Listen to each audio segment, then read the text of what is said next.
Hola, en este vídeo vamos a explicar el funcionamiento del aparato circulatorio. El aparato circulatorio tiene las siguientes funciones. Por un lado se encarga de repartir los nutrientes que obtenemos del aparato digestivo y el oxígeno que los obtenemos con el aparato respiratorio, lo repartimos a todas las células del organismo. La sangre, ¿no?, que es lo que circula, la gente que forma parte del aparato circulatorio, que es líquida, pues reparte estas cosas a todas las células del cuerpo. Y luego también se encarga de recoger las sustancias de desecho que producen las células, ¿no? En las células hemos visto antes que se produce una combustión que se llama respiración celular, y en esa combustión se produce CO2 que la sangre lo lleva a los pulmones y de ahí sale al exterior, y también se produce otra sustancia que se llama urea, que esta sustancia la tenemos que expulsar a través de la orina, ¿vale? Entonces esos desechos los recoge la sangre, los recoge de las células y las lleva a los órganos que se encargan de eliminarlos al exterior, ¿vale? ¿Por qué está formado el aparato circulatorio? Pues está formado principalmente por el corazón y los vasos sanguíneos y la sangre, ¿no? Serían los tres componentes que vamos a estudiar por separado. ¿Qué es el corazón? El corazón es un órgano musculoso, ¿no? Se llama el miocardio, ¿vale? Tiene el tamaño de un puño y se contrae y se relaja rítmicamente, ¿no? Esto funciona de manera automática como una bomba y hace que la sangre salga impulsada para que pueda llegar a todo el cuerpo, ¿vale? ¿Dónde está el corazón? Pues está en el centro del tórax, en el centro entre los dos pulmones, ¿vale? Un poquito más hacia la izquierda. Está hueco y está dividido en cuatro mitades, en cuatro huecos, dos mitades, y cada una de ellas en dos partes, ¿no? Que se llaman aurículas, las partes que están en la parte superior, y ventrículos, ¿no? Y hay una parte que es la parte derecha, que se dibuja a la izquierda, igual que siempre, porque estamos como mirando el corazón de la persona que tenemos enfrente, y la parte izquierda que se dibuja a la derecha. Entonces, si lo vemos, tenemos la aurícula derecha, el ventrículo derecho, la aurícula izquierda y el ventrículo izquierdo, ¿vale? Esto sería lo que viene aquí sobre el dibujo. ¿Cómo se mueve la sangre dentro del corazón? Pues está aquí explicado, con qué recorrido hace la sangre en el corazón, y vamos a intentar explicarlo de una manera clara. La parte que está pintada de azul es la sangre que llega al corazón y que viene cargada de CO2, ¿no? Es la sangre que viene desde todas las células y trae los desechos. Entonces entra por las venas, cavas. Hay una vena que se llama la vena cava inferior, ¿no? La vena cava que viene de la parte de abajo del cuerpo, y la vena cava superior, que es una vena que trae la sangre que viene de la parte alta del cuerpo, y esa entra dentro de la aurícula, ¿vale? Cuando la aurícula se contrae, se cierra hacia adentro, empuja a la sangre a pasar al ventrículo, ¿vale? Y cuando el ventrículo se contrae, empuja la sangre a salir por la arteria pulmonar, y entonces esta sangre que viene cargada de CO2, como hemos dicho anteriormente, iría hacia los pulmones. ¿Para qué? Pues para que ese CO2 salga por los alveolos y que vaya al exterior, ¿no? Salga al exterior. Y a la vez se recoge el oxígeno de los pulmones y vuelve la sangre al corazón, que ya viene de color rojo, digamos, viene con mucho oxígeno, y entra por estos cuatro orificios que están en la aurícula izquierda, y se llaman venas pulmonares, ¿de acuerdo? La sangre que llega al corazón siempre entra por una vena, y cuando sale del corazón sale por una arteria. O sea, la sangre entraba cargada de CO2 por la vena cava inferior y superior, entraba en la parte derecha, pasaba al ventrículo y salía hacia los pulmones. Sale con CO2. Cuando llega a los pulmones se oxigena y vuelve por venas, ¿no? Sale por la arteria pulmonar y vuelve por venas pulmonares. Y entra también en la aurícula izquierda, ¿vale? Cuando esta aurícula se contrae, empuja la sangre a pasar al ventrículo. Entre la aurícula y el ventrículo hay una válvula, que está aquí dibujada, que tienen unos nombres. La válvula que hay en la parte derecha se llama válvula tricúspide, y la válvula que está en la parte derecha se llama válvula mitral. ¿De acuerdo? Entonces la sangre viene con oxígeno, pasa de la aurícula al ventrículo y del ventrículo derecho, que si os dais cuenta tiene unas paredes muy gruesas, sale con mucha fuerza impulsada por la arteria aorta, que es la principal arteria, sale siempre por arteria, y de ahí ya la sangre se reparte por todo el cuerpo cargada de oxígeno. ¿Vale? Y ese sería el circuito que hace. Luego, si os dais cuenta, en las arterias, tanto en la arteria pulmonar como en la arteria aorta, que está aquí dibujada por detrás, ¿no? Esta tubería que luego está aquí y sale por aquí, la aorta, hay unas válvulas para que una vez que la sangre sale con fuerza hacia afuera no vuelva hacia atrás. ¿Vale? Estas válvulas se llaman las válvulas sigmoideas. Bueno, como decía, las válvulas sigmoideas, las válvulas que cierran la sangre que sale por la arteria para que no vuelva hacia atrás. Tanto en la arteria pulmonar como en la arteria aorta tienen esas válvulas para impedir que la sangre retroceda. El corazón hace un sonido que los médicos saben interpretar, y cuando las válvulas no cierran bien, entonces se oye un ruido un poco distinto, como que sopla. Por eso a veces os habréis oído que hay personas que tienen un soplo en el corazón, y es simplemente que se oye un ruido ahí porque la válvula no cierra bien y entonces hay parte de sangre que retrocede. ¿De acuerdo? Y eso pues puede ser un problema pues de salud que habría que tratar. Bueno, aquí tenéis unos vídeos que os recomiendo que veáis. Bueno, pues ya hemos visto un poco cómo funciona el corazón, cómo está estructurado y cómo la sangre circula por él.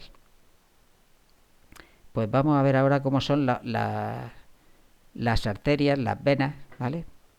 Las arterias es los tubos por donde sale la sangre a presión, ¿no?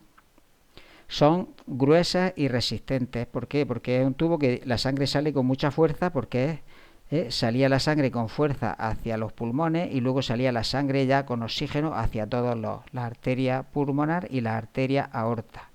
Entonces estas tuberías están reforzadas y tienen como 3 capas de piel, ¿no? Pues para soportar esa presión que lleva la sangre por dentro, ¿vale?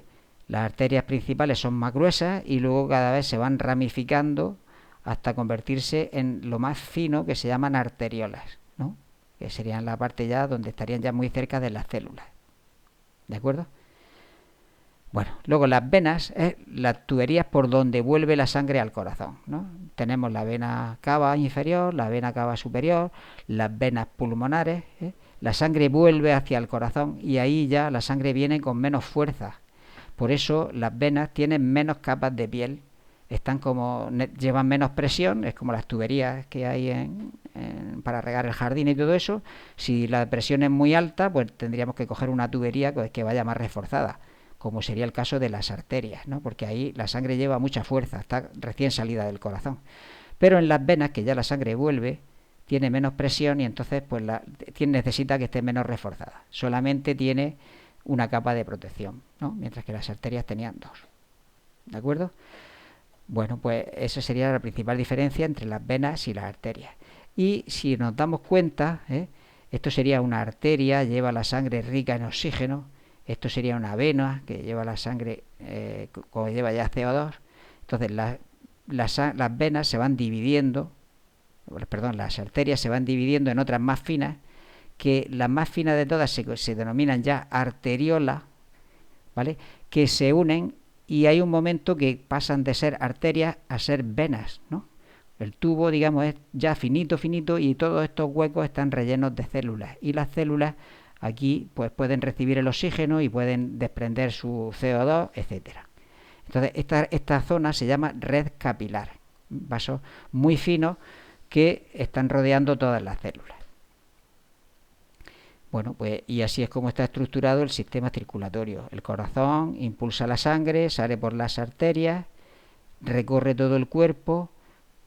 Estas arterias se van ramificando, se convierten en arteriolas, ya están en contacto con las células, con todas las células de los dedos del pie, de la mano, etcétera, y esas células desprenden CO2 y absorben el oxígeno, y la tubería que sigue, ya como ya no tiene oxígeno sino que lleva CO2, pues entonces ya se llama vena, y entonces es la parte de regreso hacia el corazón otra vez, y esto se llaman los capilares sanguíneos. Bueno, pues ¿qué es lo que circula por dentro de estas tuberías? Pues circula un líquido que se denomina la sangre. La sangre está formada por dos partes principalmente: un líquido viscoso de color rojo, y está formado por el plasma, que sería la parte líquida, y las células sanguíneas, son una serie de células que están dentro de ese líquido, que vamos a ver cuáles son. El plasma, como decimos, un líquido amarillento que está formado principalmente por agua, el 90%, y contiene pues las proteínas, los glúcidos, los lípidos, sales minerales, el oxígeno, etcétera, todo lo que hemos recogido del aparato digestivo. Y además de tener ese líquido, tenemos unas células que van en la sangre y que tienen distintas funciones. Una de ellas son los glóbulos rojos. Los glóbulos rojos es lo que le da el color rojo a la sangre, son esas células que están ahí disueltas, bueno, están flotando ahí en el plasma. Los glóbulos rojos también se llaman eritrocitos, o también los podemos llamar hematíes, tienen tres nombres, digamos, es lo mismo, pero... Entonces son unas células que son aquí tenemos abajo un dibujo, serían estos glóbulos rojos, son células redondeadas y planas, que no tienen núcleo, una célula un poco especial, y que tienen una función principal de transportar el oxígeno y recoger el dióxido de carbono. Los glóbulos rojos se encargan de esa función. El hombre posee normalmente 5 millones de glóbulos rojos en cada milímetro cúbico, y la mujer algo menos, unos 4 millones. Bueno, pues esa podría ser una explicación de por qué los hombres pueden hacer un poco más de deporte que las mujeres, pues porque al tener más glóbulos rojos, pues pueden, digamos, transportar más oxígeno a los músculos. La principal misión ya la hemos visto. El color es rojo debido a que tiene una proteína que se denomina hemoglobina, y tiene ese color, y es lo que le da el color rojo a la sangre. Luego hay otras células también flotando, ¿no? El líquido es amarillo, pero hay dentro una serie de elementos, ¿no?, que se llaman los glóbulos blancos. ¿Por qué se llamarán glóbulos blancos o leucocitos? Leucocitos significa como de leche, color de leche. Pues porque son de color blanco principalmente. Son redondas, tienen núcleo. Los glóbulos rojos no tenían núcleo, sin núcleo. Estos sí tienen núcleo, y es un tamaño más grande, y hay menos cantidad, 5.000 a 8.000, ¿vale?, mientras que el otro eran millones, ¿vale? ¿Y para qué sirven? Pues principalmente es para defendernos de agentes externos, los glóbulos blancos. Y luego también hay otras células que se denominan plaquetas, que serían estas amarillas. Las plaquetas son fragmentos diminutos de células de la médula ósea. ¿Y cuál es la misión de las plaquetas? Pues su misión es cortar las hemorragias. Cuando hay una rotura, pues estas células explotan. Cuando ocurre, las plaquetas se rompen y desprenden una sustancia que la sangre se coagula, se hace más espesa, y ya se corta la hemorragia. ¿De acuerdo? Esa es su misión. Bueno, en la zona esta que hemos visto, lo que viene aquí es la zona de los capilares sanguíneos. A ver si lo podemos ver. Esta zona, como la sangre viene con mucha presión y los capilares sanguíneos no tienen la protección esta que tienen las venas, ni la doble protección que tienen las arterias, los capilares sanguíneos es una capa muy fina de células, y entonces, como la sangre va con fuerza, esto sería en un capilar, pues el líquido escapa entre los huecos, y a la vez que escapa el líquido, escapan los nutrientes, escapa el oxígeno, y ese líquido que se escapa se llama el plasma intersticial. Es el líquido del plasma que se escapa, parte del plasma se escapa por los huecos de esta pared tan fina del capilar, y es lo que forma el plasma intersticial, y hace que las células, esas que estarían aquí en estos huecos, están como en una sopa metida en un baño de agua y a través de ese baño de plasma pues reciben los nutrientes, y el oxígeno y devuelven la urea y el dióxido de carbono, ¿vale? Eso ocurre porque de aquí escapa ese líquido y está en contacto con la célula que tiene a su lado. Bueno, pues la sangre no se puede fabricar y por eso es muy importante la donación de sangre. Aquí tenéis una actividad que os voy a proponer para que la hagáis y la entreguéis más adelante. Ya os diré cómo.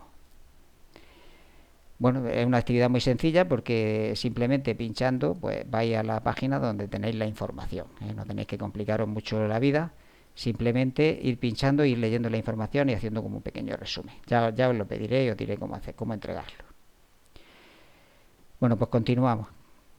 La circulación de la sangre. La sangre en los humanos, porque no todos los seres lo tienen igual, se dice que es cerrada, que es doble y completa. ¿Qué significa cerrada? Significa cerrada porque la sangre circula siempre por dentro de los vasos sanguíneos, por las arterias, por las venas. Lo único que sale es el plasma, pero no las células que hay dentro, ¿no? Esto que hemos comentado antes, del plasma intersticial, es que se sale el líquido, pero no se salen ni los glóbulos rojos, ni los glóbulos blancos, ni las plaquetas, solamente se sale el líquido con las sales minerales y los nutrientes que hay disueltos. Y el oxígeno. Eso significa cerrada. ¿Qué significa doble? Pues significa que hay dos circuitos antes de que la sangre dé la vuelta completa. Eso se veía bien aquí en el corazón. Bueno, o se verá mejor quizás más adelante en otro dibujo. Aquí. Aquí se ven los dos circuitos.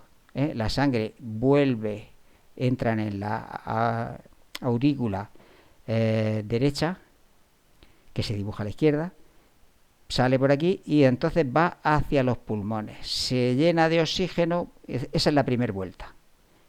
Va a los pulmones, da una vuelta, vuelve al corazón y sale por la arteria aorta y vuelve otra vez ya cargada de CO2, ¿no? Entonces da dos vueltas. Una vuelta por la parte del pulmón, llega al corazón y vuelve a salir y vuelve otra vez por todo el cuerpo y vuelve otra vez al corazón. Da dos vueltas antes de volver al punto de partida. La vuelta de abajo, o sea que pasa por todas las células del cuerpo, se llama circulación mayor, y la vuelta que da hacia los pulmones se llama circulación menor. ¿De acuerdo? Eso es lo que significa circulación doble. Circulación menor, que es la que va a los pulmones, y circulación mayor, que es la que va a todo el cuerpo en general. En esto hay una particularidad. Sale por una arteria, esta arteria pulmonar, la arteria pulmonar lleva sangre con CO2 y las venas pulmonares viene sangre con oxígeno. Y en la otra circulación, en la circulación mayor, que es la que va a todo el cuerpo, no la que va a los pulmones, es al contrario. Las venas llevan sangre sin oxígeno y las arterias llevan sangre con oxígeno. Está como un poco cambiado la mayor y la menor. Bueno, ¿y qué se llama circulación completa? Pues que la sangre con oxígeno y la sangre que no lleva oxígeno nunca se mezclan, ¿vale? Hay una parte que siempre lleva sangre con oxígeno, que sería la parte de este lado, y esta parte nunca la lleva. Eso no ocurre en todos los seres. Los anfibios, como las ranas, etcétera, pues llevan la sangre mezclada, entonces pues no funcionan exactamente igual que los mamíferos o los humanos. Y pues con esto terminamos el aparato circulatorio y en el siguiente vídeo hablaremos sobre el sistema linfático.